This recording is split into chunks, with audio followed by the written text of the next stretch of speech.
I need you to hate so I can use you for your energy.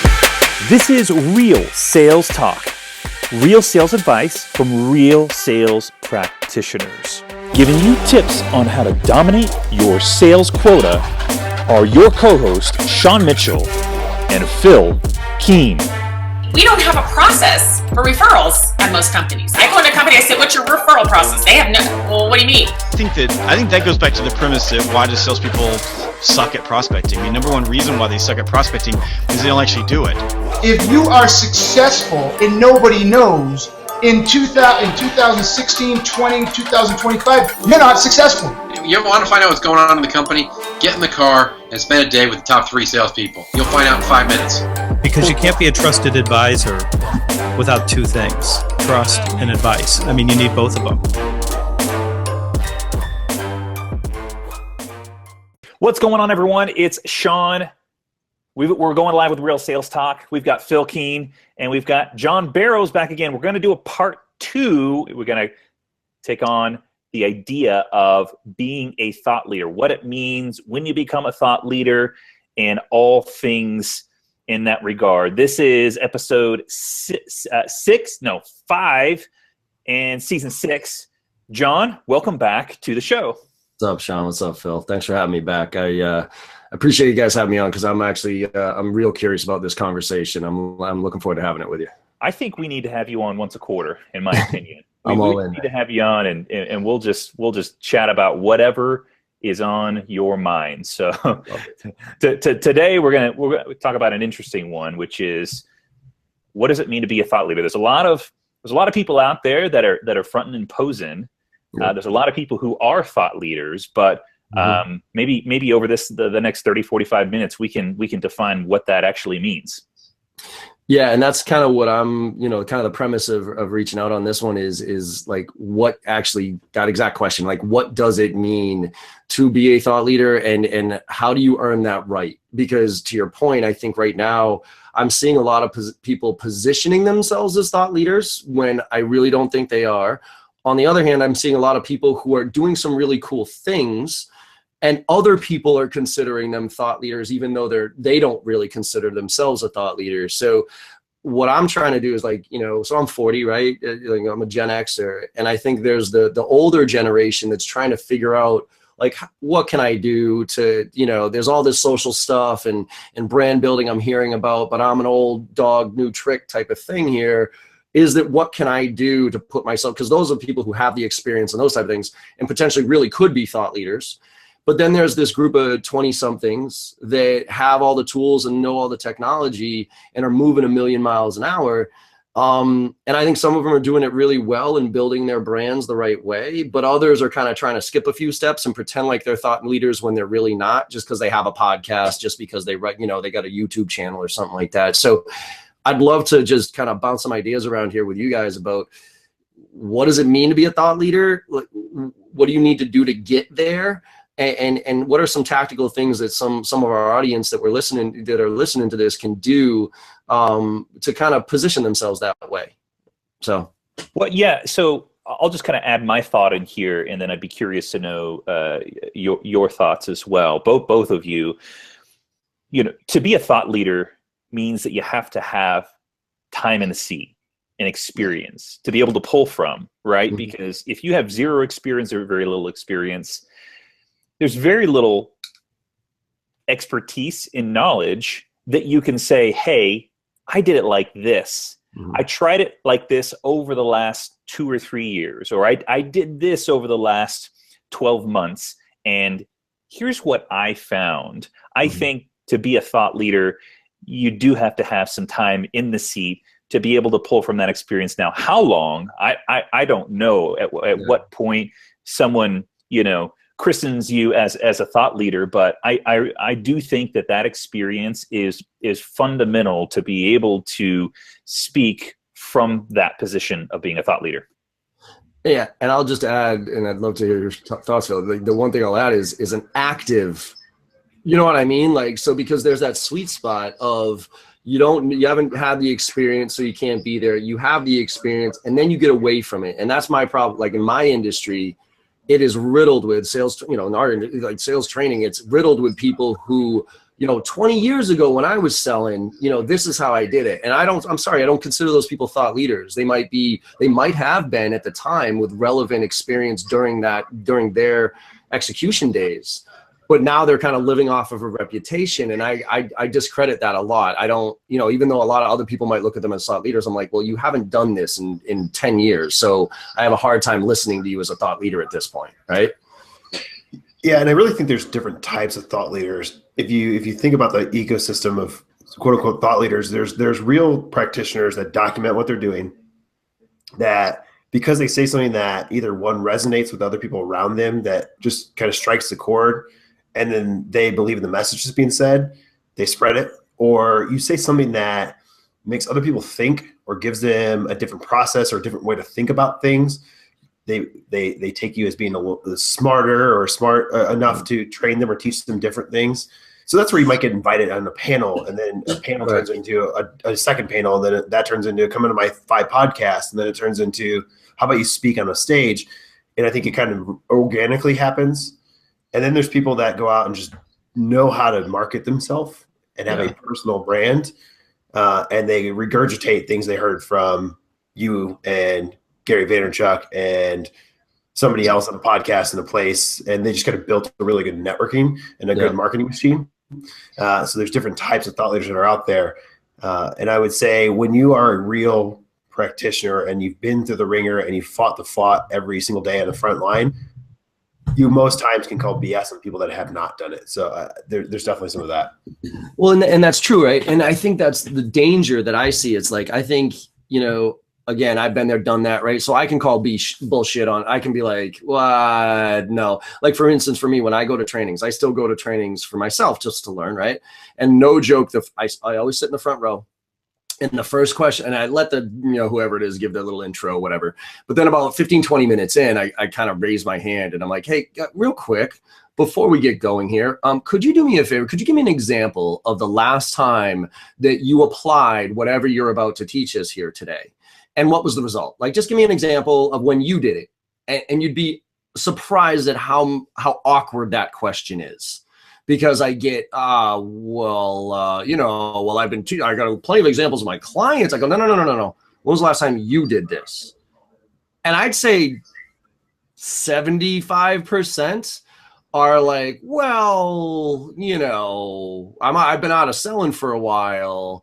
And so I think that's the danger here, is that like there's these fake thought leaders. And I guess, well, I would ask you guys this, like, what is the danger of that? Like, do you see a danger of somebody who's sharing decent content, maybe that regurgitated from somebody they heard, hasn't really practiced it?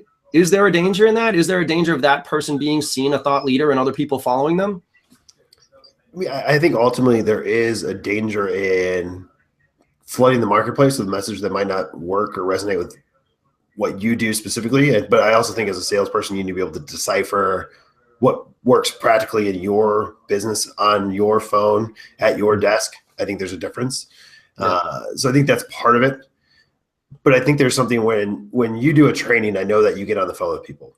And when good sales trainers, great sales trainers go and do what you're telling me, or thought leaders, is I've seen a lot of them pick up the phone or have a recording of what they've done, and it's showing you in real time how it actually works, where it's the proof is in the pudding. Like, this works. I've done it this way.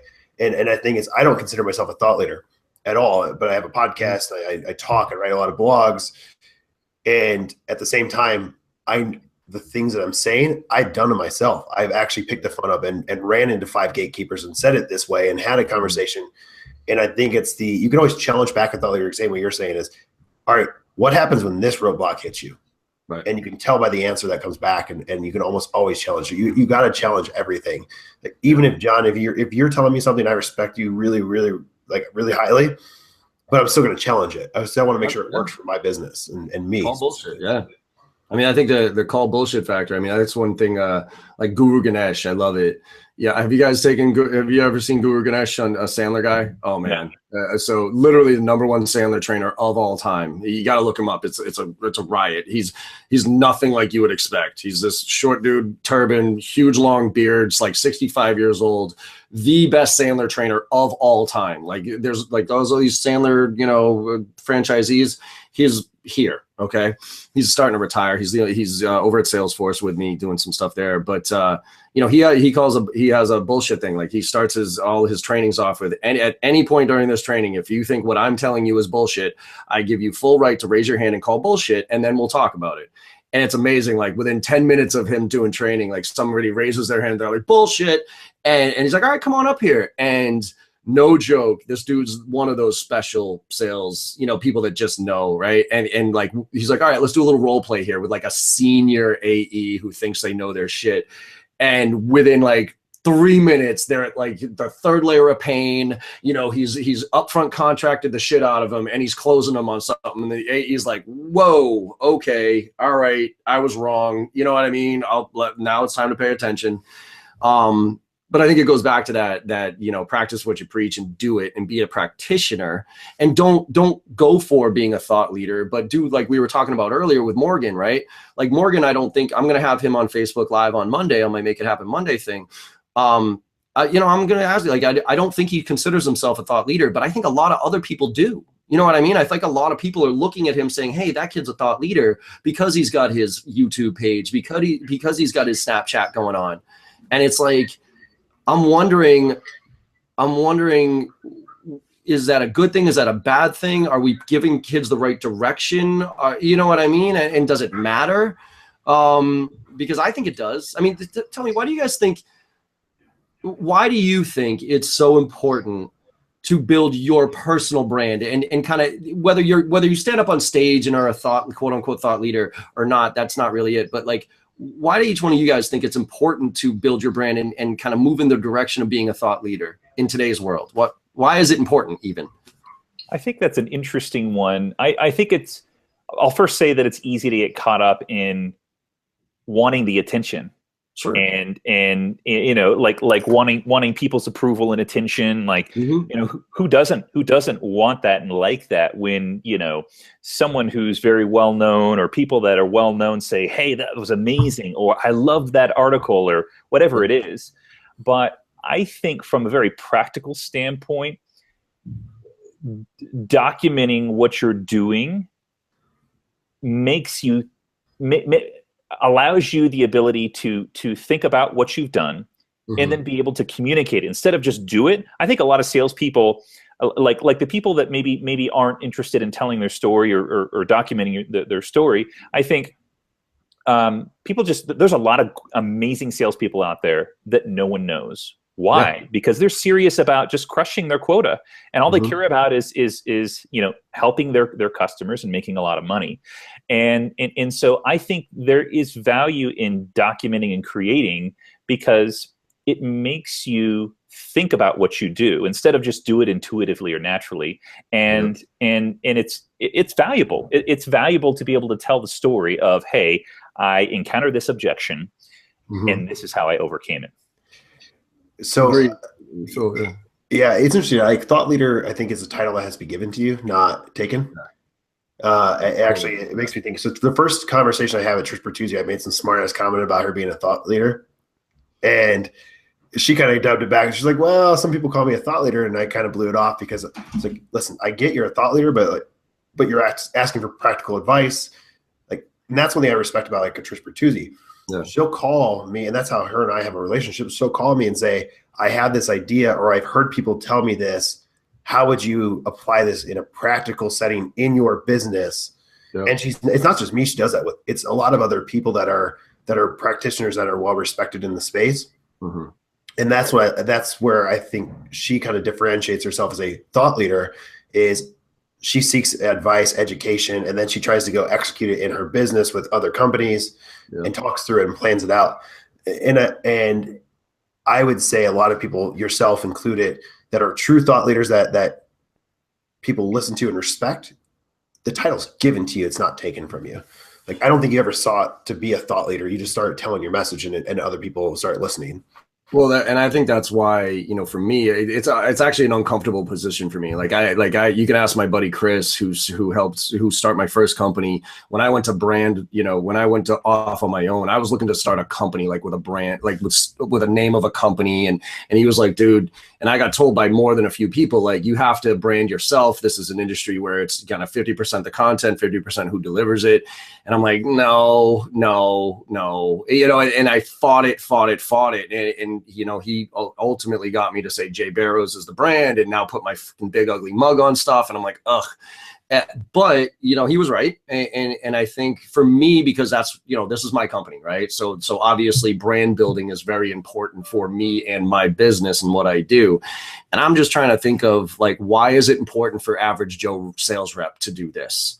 Right? Because I feel like sometimes I'm like, is it really important? Like you said, Johnny, like, is it important, or should they just go crush their number and just fucking make some money? Right? My personal opinion is that I think that, unfortunately, we are in a perception reality world, in the sense that if I've never heard of you before, but you're an expert, but somebody else who isn't really an expert that I've heard of before and I see out there, I think, unfortunately, the majority of the world turns to that person, turns to the person that has that persona, that has that brand, even though they might not be that great at doing it. You know, I hate to say it, but I really do believe that, you know, and I think there's stats on this as far as LinkedIn, like, who are the content creators versus the content consumers, right? And I think it's like a 90-10 split. Like 10% of the people create all the content, where 90% of people just consume it. And I think that's true in the world as well, which is like, I think there's 10% of people that are doers and that type of thing, and 90% are sheep in a lot of ways. I hate to say that. But, you know, Gary Vee talks about this all the time. He's like, you know what my biggest concern is? My biggest concern is all y'all motherfuckers are listening to everything I have to say and not doing shit. Like, you're consuming all my content, but you're not actually going out there and execute. Like, I don't have time to watch. I watch a few of Gary Vee's stuff, but I'm out there, you know, hitting it just like he is. You know what I mean? So I guess my thought on this is that I think it is important to build, to tell your story, to build your brands. Because if nobody hears about it, we're in such a unfortunately superficial world that the person that has a brand that isn't as good as you will get the opportunities that you won't. Right? Do you think a prerequisite for being a thought leader is success, having experienced or experiencing success in some measure? That's an interesting question. I would say yes, but on a certain degree, like, I think, you know, as everybody knows, like, everybody learns way more from their failures than they do from their successes. So I think you had to have achieved some level of success. You know what I mean? Where, like, you failed 10 times, but that 11th time, based on what you learned, boom, that happened. You know what I mean? So I think you do have to have you do have to be successful at some degree, but I don't think you have to be the most successful person, you know what I mean? Like, you don't have to be the top rep. You don't have to be the, you know, any of that, because I think it's again, that's why I think most people gravitate towards my content, because most of my content, most of my training is all about how I failed. You know what I mean? Like, how I've tried this and it was a disaster. Don't do that. You know, the blog posts that I get the most exposure on are the ones that I'm just like, hey, you know, look at this fucking disaster. You know what I mean? Like, I just did this and ooh, that was bad. And that's where people are like, oh shit, man, thanks. Cause that's the real world. You know what I mean? But then I flip it over and I'll say, well, this is what I learned from it. And I think that's the, you know, I always quote this from Gary Vee, context, content, right? It's like, what's the context around that? Like, you know, go experience and go do it. Tell me what happens. And then give me some, you know, share some knowledge about how I can learn from it. Right. Yeah. I think it's interesting because it's trying to find the right time to start telling your story. Like, one, I'd love to hear your thoughts on when's the right time to start having that conversation and start telling your story.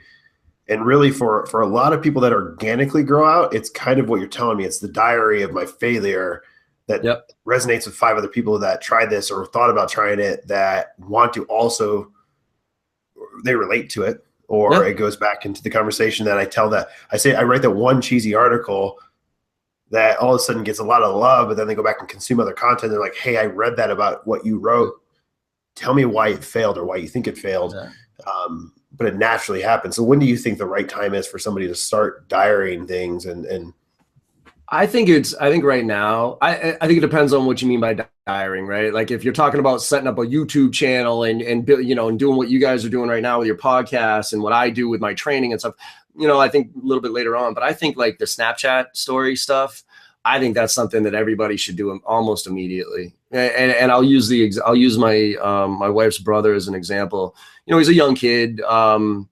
He went to school, like didn't really know what he was on, and then he kind of found music and taught himself music, and now he's in a thrash metal band. Like, and when I say thrash metal band, it's like thrash metal. So if any of y'all like thrash metal, go to Carnivora.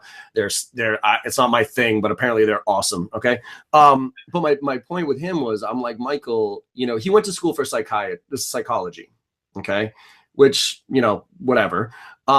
Which, you know, and now he's not using it at all. Okay. So, and I told him, I go, Michael, you're going through a very interesting journey right now, because what he's trying to do is he's trying to figure out how to live his dream. What he wants to do is he wants to do this, like that's his passion, the music, right?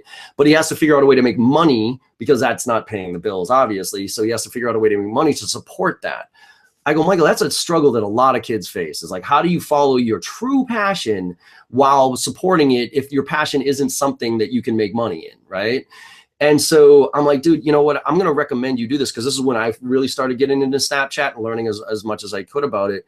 And I was like, dude, just do me a just start chronicling your, like, what you're doing on it. Hey, I tried this today. Oh, that was a disaster. Oh, had a bad day today, and this is why. Or, hey, I had a success today, and whatever. And first of all, it's kind of therapeutic in and of itself, because you're talking to yourself. You know what I mean? So I actually find personally Snapchat a little bit therapeutic, because I'm like, miserable day today. Yep, fucking terrible, whatever. But the other thing is, I asked him, I said, Michael, let me ask you. He's like, well, why should I do that? I said, I mean, outside of, hey, you might build a following that all of a sudden come to your concerts and stuff like that. That's one thing. But the other thing is this. You went to school for 4 years for a psych degree, right? He's like, yes. I'm like, are you using that at all right now? He goes, no. I go, do you like helping people? Do you like, you know, would it make a difference to you if you say you were in psychology and you were able to help somebody get out of their funk and whatever? He's like, yeah, absolutely. I go, what if the 16-year-old Michael all of a sudden came across your Snapchat? And you were telling your story about, because this kid, you know, he's a small kid. He was picked on, you know, he didn't have a lot of confidence. And then he found music and his confidence just blew up. And now he's right. I go, Michael, what if when you were 16 years old, you came across Michael now at 25 years old, and that Michael was telling you some things that, you know, that, hey, it's going to be okay. I'm like, if the 16-year-old Michael saw that and it made a difference and it made that kid feel better and helped him skip a few steps, would your degree be worth it? With the 4-year degree that you spent the money on, would it be worth it if you could just have that one kid follow you on Snapchat and relate to you and feel better about what's going on and helps? And he was like, absolutely. I'm like, then tell your fucking story. You know what I mean? And I think that's what, you know, when we're talking about Morgan here, it's like, you know, Morgan I'm having him on Monday, and I'm going to have this conversation with him because I'm curious about his perspective on it. And it's like, again, I don't think he's seeing himself, but all the SDRs who are out there grinding are looking at him being like, shit, man, you're doing it too. Cool. And I think that's that 10%, that 20% of the people that do that. I talk a lot about like the death of the average sales rep, about how if you're just going through the motions, you're going to get replaced. Artificial intelligence is coming for everybody. Right.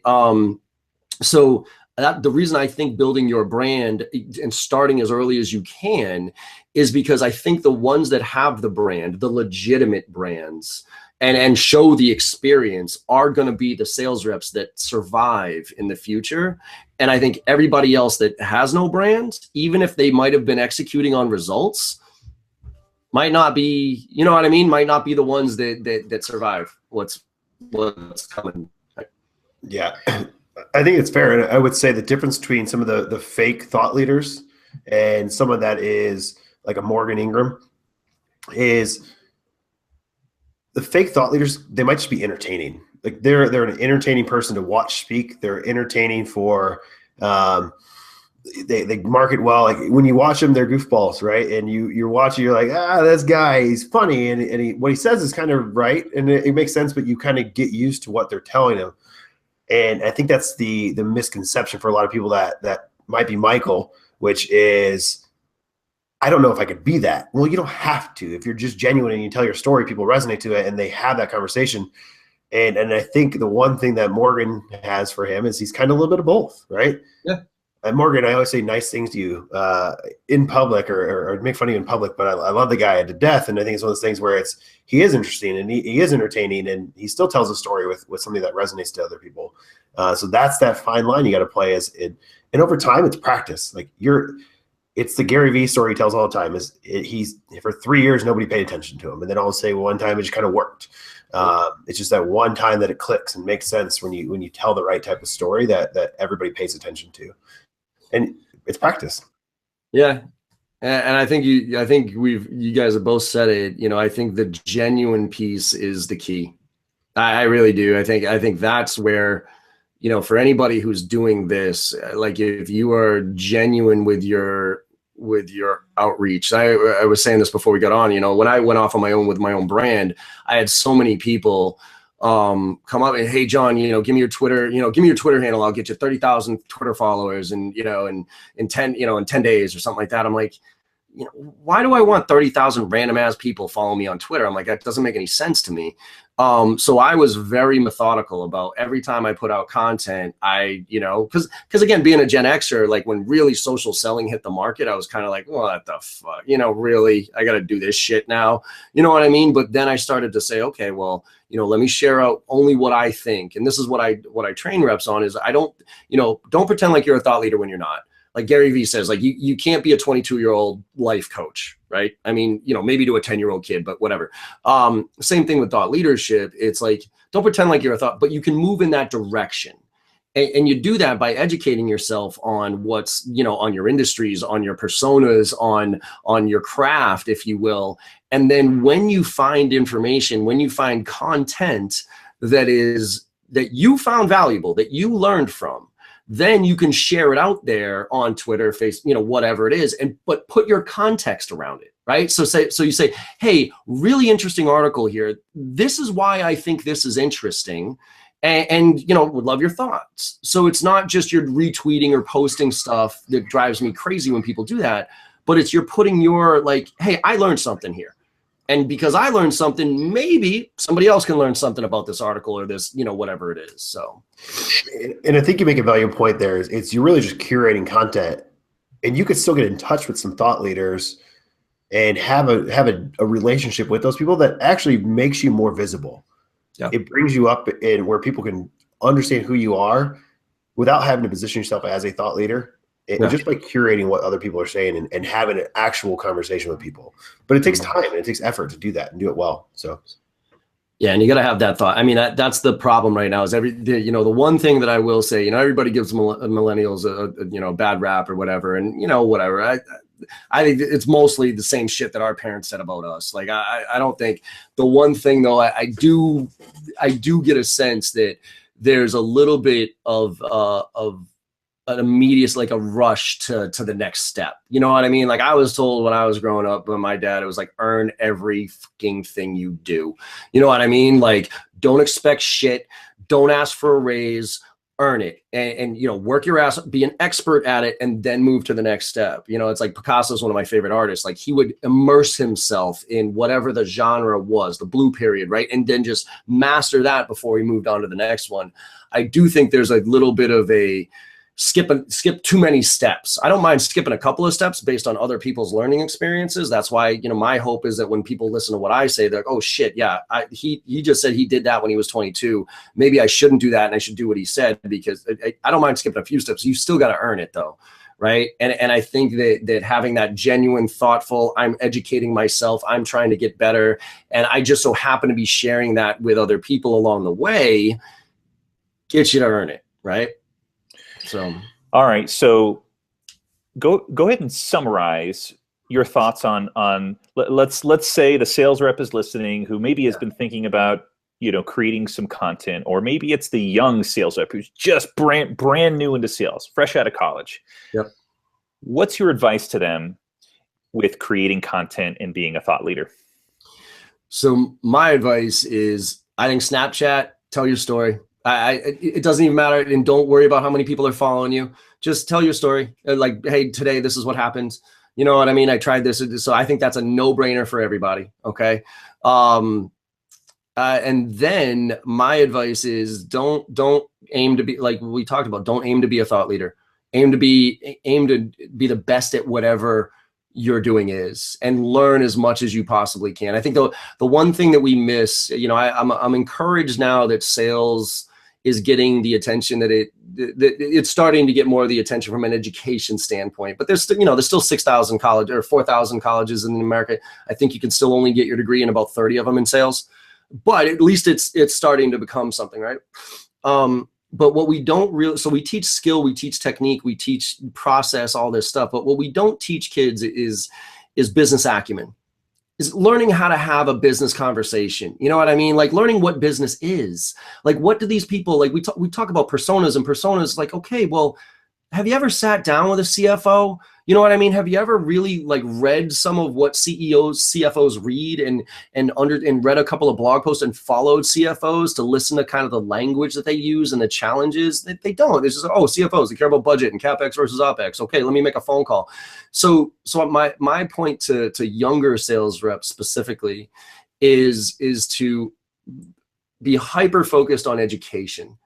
And with the idea of, and educating yourself on, again, your market, your persona, the industries that you're calling out to, and use stuff like Feedly and those type of things to stream that information to you, and read it with the context of educating yourself first.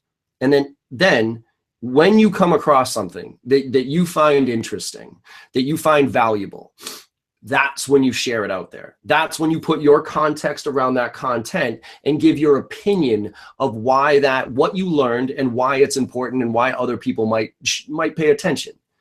And I think if you take that mentality, where the short-term kind of Snapchat, tell my story, I'm trying to figure out my world here, and then educating yourself and leveraging the social world, but not sitting here like challenger sale. Like, don't fucking challenge. Like, if you're a 22-year-old kid, do not challenge a CEO about anything. Okay, I'm sorry. Like, lead with insights, maybe share an article. But I even think it's insulting when some kid sends me an article that thinks that I thought you might find this interesting. Well, why did you think this was interesting? What, you know how many articles I have in my things to read folder? You know, like another thing, sorry, I'm going off on a rant here, but, you know, I was with a kid the other day doing some training, and he was talking to me about these campaigns that they ran. And he goes, John, you know, I like your feedback. You know, we did this campaign where we sent books to these executives, and I followed up with these, you know, he sent a book and a FedEx, and it was like 20 of them, and I didn't get one response. And I'm like, you know, and I'm trying to figure out why. And I'm like, okay, all right, that sucks. You know, that's a pretty expensive campaign here for 0 responses. But let me ask you, I'm going to kind of talk to you about the context right now. So can I ask you, did you read the book? And the kid was like, well, no. I'm like, then why the fuck did you send it to the CF? You know what I mean? Like, I could point to I have a bookshelf here with, I can't tell you how many books. I haven't cracked the binding on 99% of them. I don't need some random ass book from a random sales rep just because it might be relevant to CFOs or VP. You know what I mean? Like, but if you take that book, you read it, you learn something from it, and then you write me a little note. And hey, John, I've been following you for a while now. I know you're talking about driving recurring revenue and recurring value for your customers. This book was really interesting. And actually, chapter 6, there's some very tactical things that you could be doing to help drive that. I thought you might find that interesting. Okay, now I'm looking at you different. And another example here is, and this is what sales reps can do, tactical things, is like webinars. You know how many webinars I sign up for? I sign up for hundreds of webinars. You know how many I attend? 0. You know why? Because I know right afterwards I'm going to get that email. Hey, sorry you missed the, you know, sorry this is the webinar. Here's the link, and it's going to go in my things to read folder, and I'm never going to look at it again. But if a rep were to ever sit there and say, hey, John, take the 2 seconds. Hey, John, I saw you signed up for our webinar, and I noticed you missed it. Based on what I know about you, though, I've been following you for a little while there. If you start listening to this webinar at minute 22 and go from minute 22 to 35, that's where they talk about some really tactical things that you can do to help execute based on what I see you're doing. Thought you might find that interesting. If a rep were to ever do that, I would immediately start looking at them differently. You know what I mean? So to your point, Sean, like how would I summarize? I would tell I think there is zero harm, zero foul on Snapchat. And I think it's nothing but positive to tell your story and be as candid and as, oh my God, I screwed this up and I succeeded or whatever is possible. Tell your story so that 15-year-old or whatever could maybe see you and it could make a difference for them. Or that SDR who's sitting there saying, I don't even know if I want to be an SDR anymore because I'm having no success. Maybe they'll watch that and be like, oh shit, there's somebody out there like me. And maybe I learn from that and I'll try some stuff. That, and then educate instead of going home and checking your fantasy leagues and all that other stuff. Open up an article or two, you know what I mean? Read something to improve your business acumen, and then share it with people when you find something interesting. I think it's interesting to hear you talk about business acumen, because that has been a theme basically since the middle of season 5 on to now. As a lot of people keep talking about, you got to go learn. Like, you got to go learn and understand business, not just sales business. And not just the industries you sell to, but just business in general, and understand what's going on in the world. So, yeah. John, it's been great to have you on. We are going to jump into some exclusive YouTube content. So if you guys are listening on the podcast, jump over to YouTube, subscribe. John, rapid fire, 3 questions, quick answer on top of your head. So we discussed thought leaders. Who's the thought leader everybody should speak or listen to, and why?